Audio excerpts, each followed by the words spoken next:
This is Lauren. This is Trey. And this is the Partnership Podcast.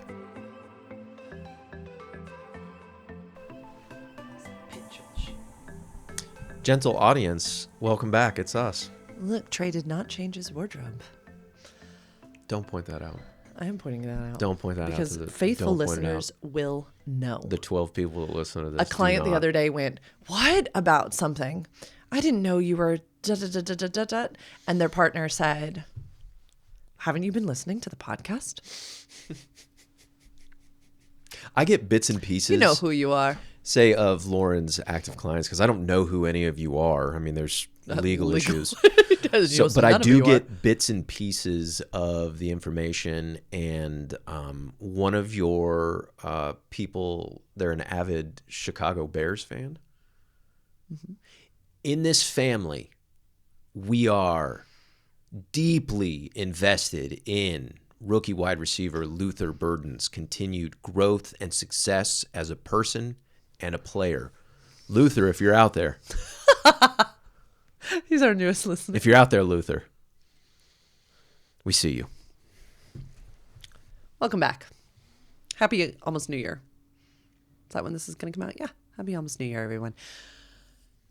Let's finish up this conversation about... It's fucking amateur hour. Amateur hour. Mm-hmm. This is why I need a professional production team. Next up. Oh, hold on. 2026. Set my timer for 28 minutes. So last night I ran into... Let's get back to this one. Professional cinematographer Z, who worked on our reality show Moving for Love with me. Sure. Do you remember? You know who I'm talking about? Yeah. And I brought him over to consult on The Room before. Shout out. And anyway, he's very busy, you know, filming around the world for HDTV and National Geographic. And I mean, the man is booked and blessed. He doesn't have Booked and blessed. He doesn't have a lot of time for me. But anyway, anytime we run into each other, he's like, "Oh my God, I owe you an email." And I'm always like, "It's fine. It is fine." But I was like, no one has complained so far about our production quality. And he goes, "Yeah, except me." Yeah, I mean, they're too polite. Not many people send the food back. They just eat it. No, but he was like, "I know how much better it can be." And I said, I know you do. I say we need about $3,000. Mm-hmm. We need to get 2 new cameras at least, as far as the ones that are, I don't know why we're talking about this on here. Welcome to the Partnership Podcast. But yeah, we need the cameras that don't turn off after 30 minutes. 3 of them, we go back and forth, and then like the editing process. It could look professional, really easy, like profesh. Mm-hmm. I don't know if it's necessary. What do you all think? Let us know. Let us know, gentle audience. It'll make itself known. I'm very convinced. And it might be once we live in a different place. Yeah, well put. Maybe we can wait. And it might be, remember that studio we recorded in Texas that was so great? It's beautiful. There's places like that everywhere. Yeah. And it might just be that we walk a walk, sit down in a studio, and it's done for us. Mm-hmm. I like that. Yeah. So anyway. Oh, good job. She's telling me not to touch my eyes or my face. I've been told many times. I was invited in. Don't you dare make it sound like I did that. I have worked so hard on this, not giving feedback when I have not been invited in. She's a liar. That was fun. Okay, holy shit, we're getting off the rails. Admiration. So let's get back to talking about our problems. Okay. What do we got? So we have recently started using the whiteboard on the fridge, which shout out to a previous episode where we talked about the disaster that came from you erasing something off my whiteboard. But I've recently started using it to write little notes to you and the baby. How has that made you feel? What have you liked about this? I love it. It's been so fun. The baby is 15 going on 16 also. So the baby's about to read. She's about to drive. The whiteboard has been one of them made me cry. Yeah. What'd you put? Like, "You're my dream man," like, "and I love you so much." And it was the reason the whiteboard is so fun, or that particular moment was so fun, because I think I had gone through the kitchen 10 times that day without noticing. And then it's finally in the evening, I think I was making myself or just cleaning up the kitchen, and I turn around and it was truly a gift. Huh. And it's good to know that I'm the man you prefer, because I know there are millions that would be qualified to date you. I think you are the most stunning woman inside and out I've ever met in my life. I think you're a 13 out of 10. And that's not lost on me. So I know you have choice, and thanks for choosing me. What has it provided you as far as the whiteboard? Yeah, admiration. I think that it's also public in an essence. Privately public. Yeah, the baby sees it. Anybody who passes through our home sees it. It's, privately public. It's exciting in the same way the cat wipes being hid are exciting in the like, oh, there's a new note. It's fun. It has been fun to think about. And parents do this, for their kiddos in their lunch boxes. They like put little notes in. It's been fun to think about what I want to say to you and what I'm admiring that day. And this is where I think the connection to sexuality and desire is so interesting because, my desire definitely grows for you when I know that I am admired. When I am a woman of worth to you in more than just a container for your jizz. That's going to be a quote. I like knowing I'm a woman of worth to you instead of just a container for your jizz. You gotta give me a sec. Oh, fuck. Oh, I'm crying. It's one of those ones where it's funny. I'm not laughing, but I got a little lightheaded and I'm crying. God damn it. Honey, you can't just... It's like dropping a firecracker in a quiet room. You know how you're going to be on Broadway? I am going to be a world-renowned stand-up comedian. And so I'm going to have the career that you secretly pine for. That would devastate me. And, It would devastate me. And you're going to have the career that I secretly pine for. And we're going to destroy each other. Okay. Fuck. Okay. So...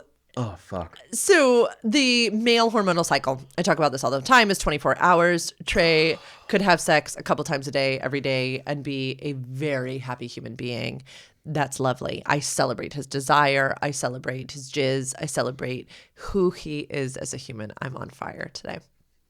Now, that's great. There is nothing wrong with being the higher desire partner for sex and sexual encounters. Nothing. And I want to be more than a receptacle for you. I want to be more than the wife who's obligated to have sex with you because you have chosen monogamy with me. Mm-hmm. I want to be desired, titillated, pursued, romanced, seduced. You have a high sex drive. Would you say I have the higher sex drive in the house? Yeah. How do we make that work? How is that successful in our household, in your opinion? Yeah. I'm re-listening to this book by David Schnarch, and we'll make this the next episode. Don't just do it, because we said we wanted to do this. So this will be the first episode of 2026. We'll talk about not just doing it. Okay. And in the same chapter where he's talking about the just do it model that sex therapists gave forever, he is talking about this premise that in every single relationship, there is a higher desire partner and a lower desire partner for sex, but also for everything else, if you start to consider it. So while Trey might be the higher desire partner for penetrative intercourse, I might be the higher desire partner for romance. I might be the higher desire partner for family gatherings, for having friends over. There are umpteen different situations inside of a chosen partnership wherein there's a higher desire partner and a lower desire partner. Now, here's the interesting thing. The lower desire partner controls the thing that's being done. Say it again. For sex, the lower desire partner controls sex.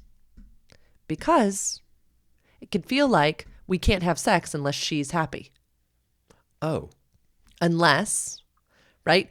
I must woo her. I must do these things. And it can be often very frustrating for couples. And we can think, oh, the lower desire partner, this is going to not even register with you because we have so undone all of these narratives. But there are many people out there that think that a lower desire partner should be able to pop a pill, should be able to be fixed because they're broken. And this is regardless of gender. Something's wrong with me. I don't want it as much as partner A, the higher desire partner. That's not true. It's just how we're made.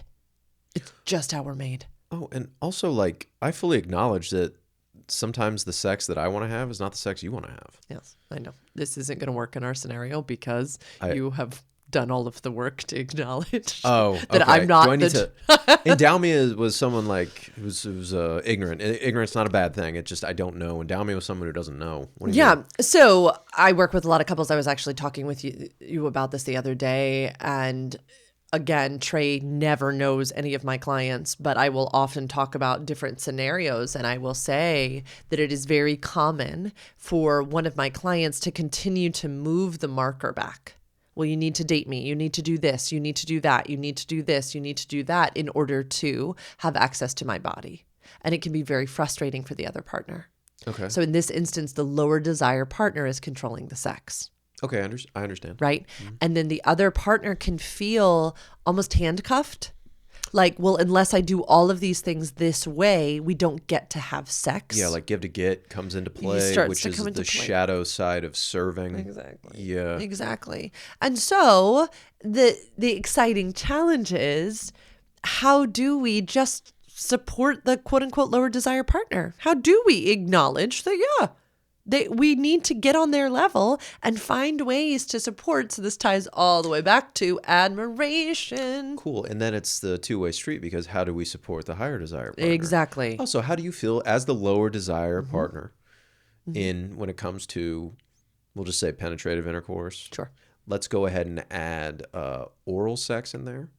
And let's go ahead and add fingering, as well as sending dirty text messages, as well as talking about fantasies, and then sharing smut. So let's put all of that in our package of sex. Did I mention finger play? Yes. I did. Thank you.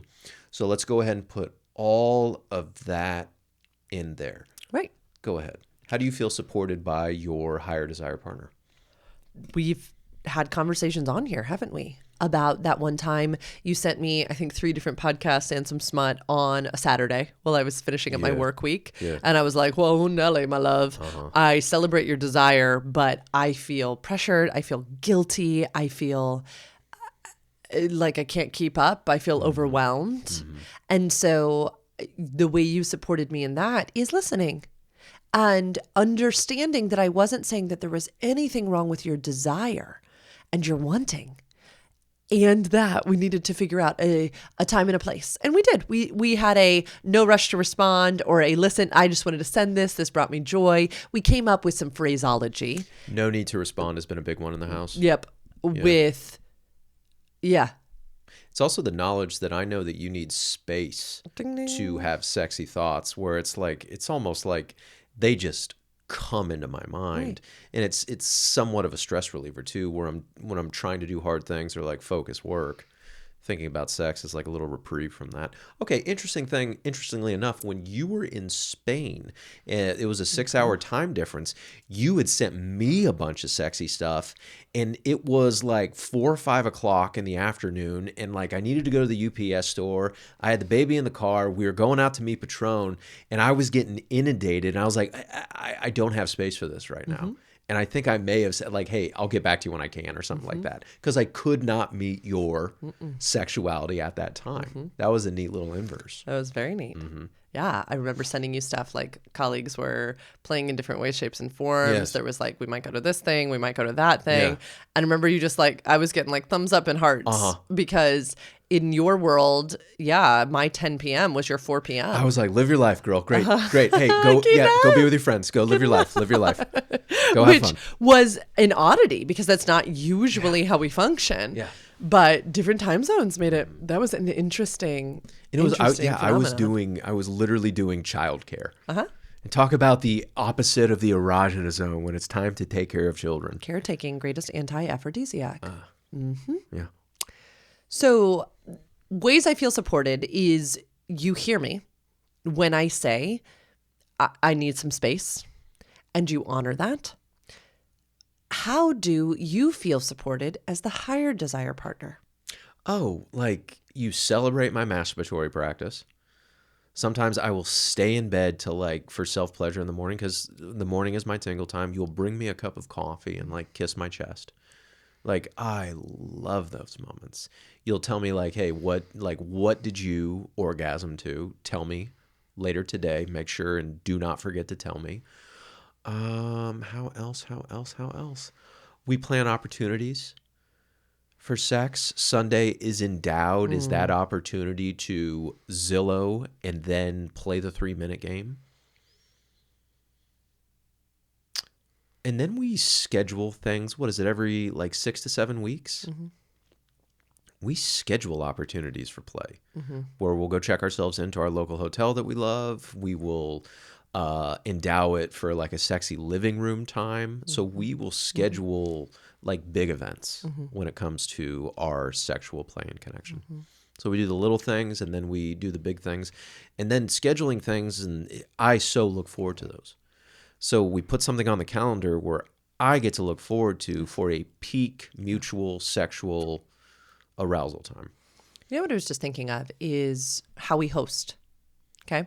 So I would say I'm the higher desire partner in having our buddies over to the house for like holidays. For non-sexual play, I feel like that needs to be said right now. As soon as you said how we host. Don't get excited. How we host holidays. Yeah. For instance, you've been like, can't we cater? And I'm like, no, I want to make the food. Great. I'm higher desire for that. I am the HDP, the higher desire partner for all of this. And correct me if I'm wrong, but the way I support my lower desire partner for some of these things is honoring your limits and boundaries. During Thanksgiving, it was like 6 or 7 o'clock because we started at 10 in the morning when people started coming over. So around 6 o'clock, after we ate and after we talked and after we played our games, I went mwah, mwah, mwah, hugs and kisses, goodbye, and went upstairs and got into bed, and I turned on the TV, and it was nothing but heaven because I got a big smile and acceptance from my wife, and I got big smiles and acceptance from our closest people because they knew the drill. Trey was out of sauce. He is the LDP. There is nothing wrong with Trey. Nothing. And when we can start to come alongside our partners and support them when we are the HDP, okay, and be like, no, I got this. It starts to be a joyous challenge to meet together. And that's how I see you loving me as the HDP of sex, is you plan our sexy things. And you have so much fun doing it. And I love sex. It is not that I have no sex drive. It is that I know I can lean on my HDP to help craft these things and to say, hey, I see you. It's okay. I know you need a little more space. Let's create this space. And I hope I do the same thing for you when we host our Friends for Non-Sexual gatherings, that I say, I see you, right? What do you need? We'll do things like we'll manage your resources in the morning even sometimes, right? I'm up cooking the crack of dawn. I love it. You're napping. You do like leaf blow and then you go lie down. And then you leave early. Oh, and then how I help you manage your resources, say as the primary cooker, is I'll go gather all of the ingredients. You do. Or I'll go to 2 or 3 stores and I'll get the things that you want. Yes. And I get to do that in my own time. Yes. And then I feel valuable to the process because, yes. And then I do dishes. Yes. So you are supporting me as an HDP in that. Yeah. You are saying, I know your desire for this is great. Hell yeah. And I am not shaming you. And you don't have to do it all by yourself. Yes. I'm here to support it and then celebrate it. And then this is how I can contribute and make your life easier. Just like you can contribute and make my life easier by giving me a kiss and saying, have the greatest time ever by yourself away from fucking everyone. And what it does is it increases my appreciation. And then it actually relieves my cortisol. Because I have a feeling I would get sick. Literally, it fucks with my immune system because I'm now tolerating being in a space and trying to put on a happy face and all that shit where I really just need to get out of there. That's how I can take care of myself the best and the people around me. And what a perfect connection to how I support you as the HDP for sex when I bring you a cup of coffee and kiss your chest and say, have an amazing orgasm. I feel so seen and heard, honey. There's nothing wrong with any of us as human beings. We are not broken when it comes to our sexual desire and sexual functioning. We are different. And when we can accept that we aren't broken, he gives this great analogy in the book of the car's not broken, you just don't know how to drive. Mm-hmm. And taking some driver's ed, hello, with a friendly neighborhood sexuality educator and relationship coach can really, really equip us to go farther.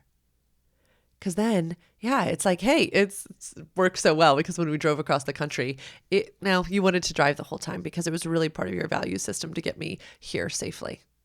And the way in which I supported your desire was keeping you pleasant company, podcasts, you were the navigating.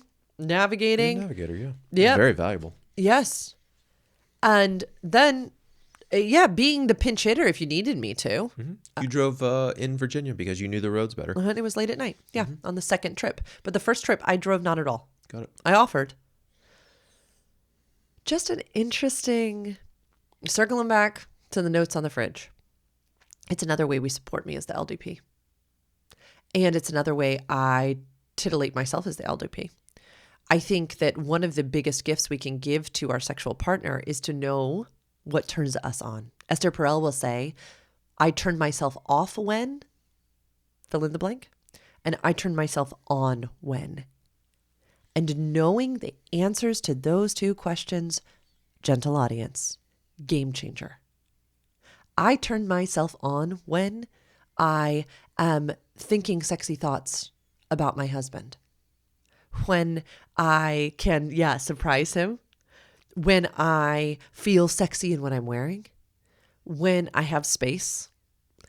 When I feel good about my work and my friendships. When I feel strong and I'm moving my body. When I feel nourished and that I'm eating well. When I am not outside of my capacity. And I turn myself off basically on the opposite of all of this. I turn myself off when I need to go into deep focused work. I turn myself off when I'm in childcare or big brother, big sister or mentorship. I turn myself off when I don't feel seen or heard. I turn myself off when I go into my shadow side of giving to get or going into martyrdom. I turn myself off when I'm not making consistently good choices regarding my health and diet. Yeah. We so often will say things like, oh, you turned me on.